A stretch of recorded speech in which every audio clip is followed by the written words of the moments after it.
Ya, 2 hari menjelang akhir tahun 2020 dan menjelang pergantian 2020 menuju 2021.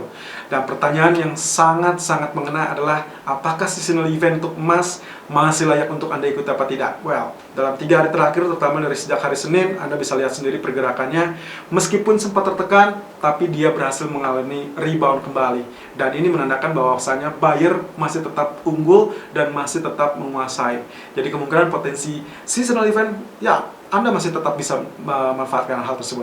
Oke, kalau kita lihat dari pergerakan kemarin, terutama kalau kita lihat dari pergerakan hanya tersentuh 1883 lalu kemudian turun kembali 1871, tapi poinnya adalah areal garis trendline yang kita miliki sangat kuat dan sangat efektif.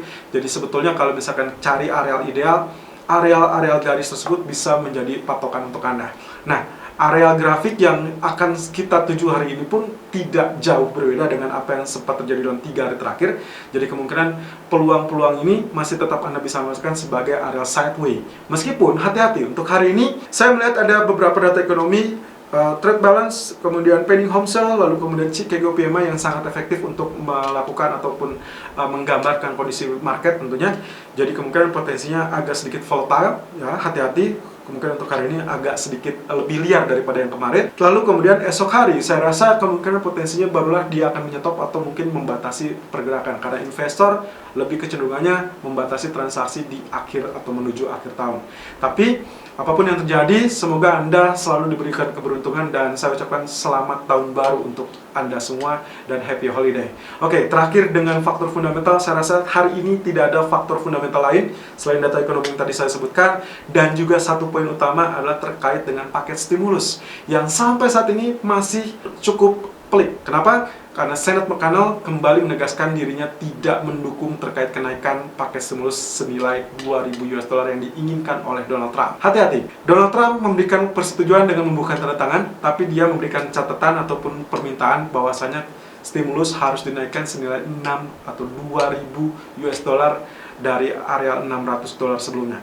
Nah, apa yang terjadi kalau misalkan ini tidak didapati? Nah, kita tinggal lihat saja apakah Trump akan menarik diri atau tidak. Yang jelas, inilah hari-hari terakhir di mana pemerintahan Donald Trump sangat-sangat ingin mungkin image-nya lebih baik supaya nantinya di kemudian hari atau di pemilihan berikutnya dia bisa mencalonkan diri kembali. Well, sangat politis dan termasuk juga dengan Mitch McConnell.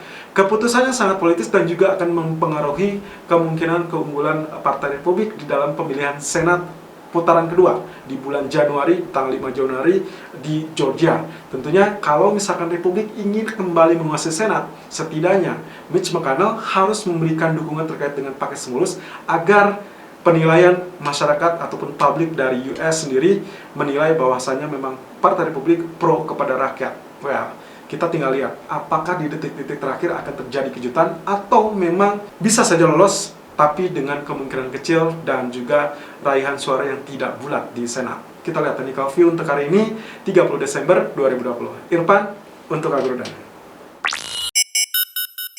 Technical Outlook 30 Desember 2020, 1 atau bahkan 2 hari menjelang pergantian tahun. Tentunya hari ini saya rasa ini adalah hari full terakhir sebelum esok, tentunya dengan setengah hari volume perdagangan yang kemungkinan relatif tipis. Jadi kemungkinan apapun yang terjadi hari ini akan sangat mempengaruhi di awal pekan depan, terutama di awal tahun baru. Oke, DXY Outlook kali ini seperti dengan yang sempat kemarin kita jelaskan, bahwasannya dia ada potensi penurunan dan itu betul-betul terjadi, dan bahkan pagi ini pun Anda lihat di sini candlestick berwarna merah dan artinya sedang mengalami penurunan atau tekanan.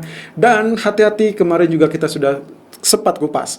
Ada 2 kemungkinan potensi, apakah nantinya dia tertahan di bagian bottom yang sama lalu kemudian dia terpantul alias kita menemukan double bottom, atau yang kedua adalah kemungkinan potensial zigzag. Kalau memang ternyata arealnya sebagai double bottom terpantul, maka prosesnya tidak dalam 1 hari ini saja, bisa saja dalam beberapa hari ke depan, at least sampai awal tahun. Ya, kita lihat.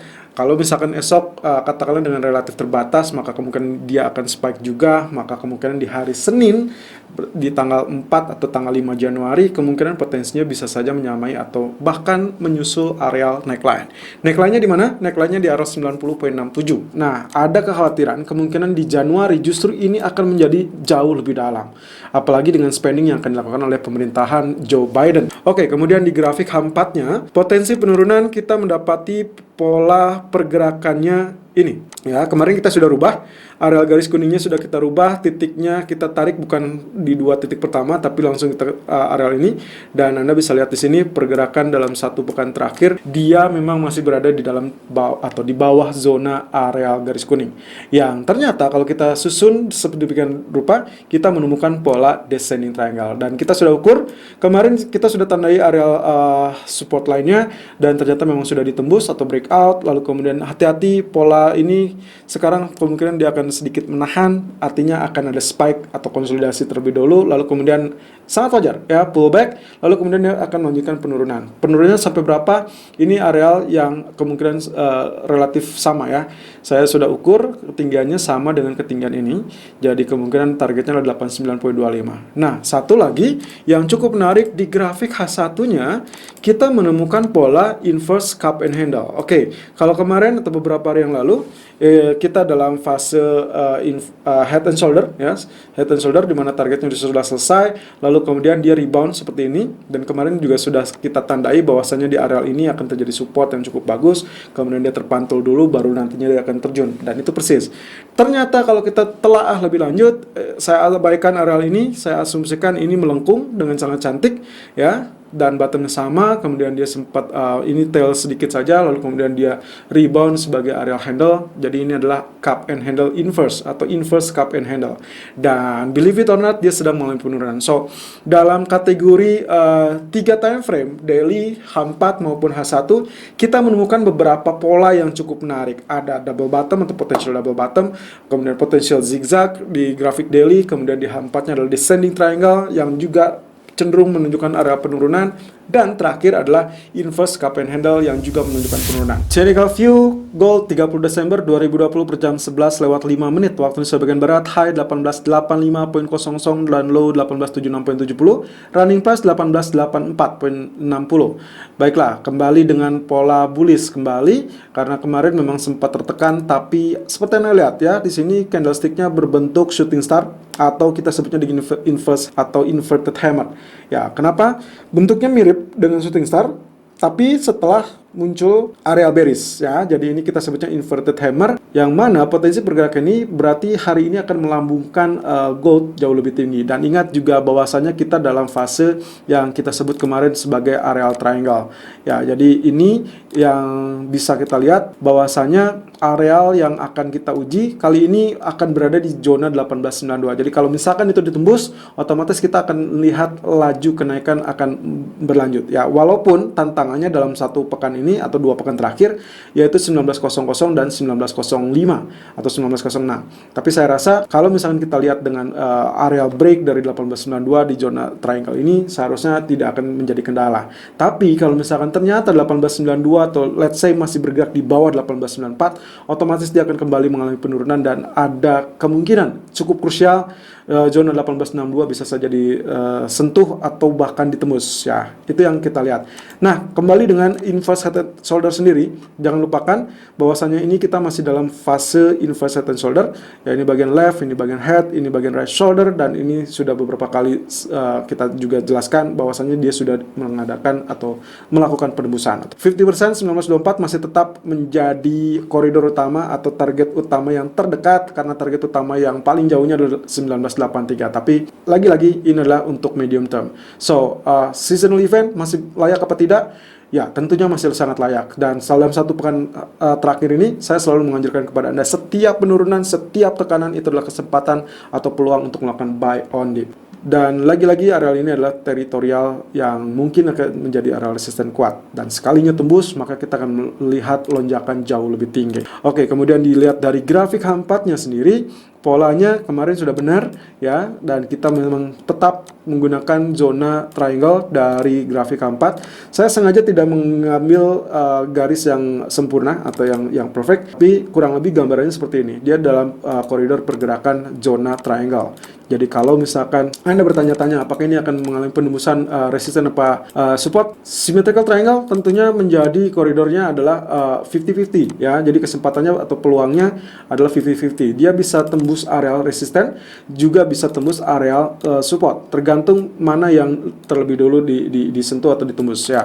Kalau lihat dari hitungannya, zona support baru ditahan kurang lebih 3 kali ya. Artinya keempat kalinya bisa saja tembus. Dan sementara di area resisten dia baru 2 kali ya. Jadi ini bisa saja menahan laju kenaikan. Nah, itu berada di zona 1895. Jadi kesimpulannya resisten kita dimiliki atau berada di zona 1892 hingga 1895 untuk hari ini. Kalau ini sampai gagal ditembus, maka dia akan kembali mengalami tekanan. Well, saya sih melihatnya kemungkinan potensinya jauh lebih besar kemungkinan untuk menembus area resisten. Tapi kenyataannya kalau dilihat dari teori ininya, maka di area 1892 atau 95 kemungkinan akan sedikit tertahan, lalu kemudian dia mencari tenaga kembali. Kalau misalkan tidak ada, maka dia akan kembali turun. Tapi kalau mendapati area dukungan atau support yang cukup bagus, ya saya perkirakan 83 menahan, lalu kemudian dia kembali tembus. Jadi sebetulnya kalau pagi tadi kita sudah sempat melakukan area buy di zona 1876 ya, 1876 atau 77 ya, lebih tepatnya 1877 1875. Kalau misalkan sekarang sudah mengalami kenaikan yang cukup tinggi ya, 1885.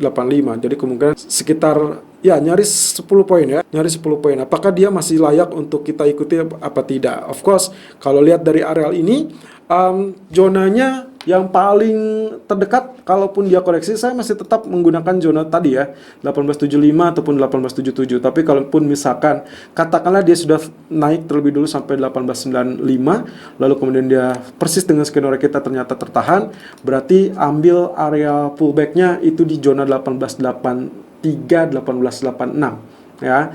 Dari sini baru nantinya dia akan kembali menguji area resisten dan ditembus. Itu adalah skenario yang terbaiknya. Skenario yang terburuknya adalah kalau misalkan ternyata dia ditahan, maka dia akan kembali mengalami penurunan sampai at least 1867. Jadi ada kemungkinan potensinya seperti itu.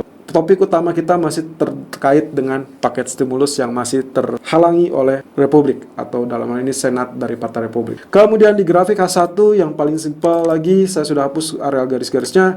Kita tinggal menggunakan areal garis biru ini. Ya, seperti Anda lihat, areal pantulan, dan tadi malam pun terjadi pantulan ya. Anda bisa lihat di sini, beberapa kali terjadi zona penurunan sampai 1870, lalu kemudian dia rebound sampai 1880. Ini pun sama, setelah dia mengalami kenaikan 1885, dia turun kembali, tapi Anda perhatikan pergerakannya tidak melewati atau tidak sustain di bawah zona garis biru. Jadi garis biru ini trendline yang cukup kuat yang bisa kita gunakan. Itulah sebabnya kenapa tadi pagi saya mengambil ancang-ancang di zona ini 1875 sampai 1877, dan itu persis ya sesuai dengan pergerakan yang kita inginkan. Nah, sekarang skenario yang terbaik karena dia sudah berada di 50% yaitu 1884, maka kemungkinan di area 1888 hati-hati terlebih dulu ya, atau maksimal 92 seperti yang tadi saya sampaikan. Nantinya dia mungkin kalaupun koreksi, kemungkinan dia akan berada di zona 61.8% atau berdekatan dengan garis ini, berarti ini masih berada di kisaran 1880 ataupun 1882. Lalu kemudian nantinya barulah dia terpantau. So, kalau misalkan Anda miss di target yang pertama atau miss di kesempatan pertama, kesempatan keduanya Anda tinggal cari peluang dip yang kedua di zona 1880 ataupun 1882. Oke, selalu gunakan stop loss dan risk management sesuai dengan equity dan strategi trading Anda. Irfan untuk Agrodan.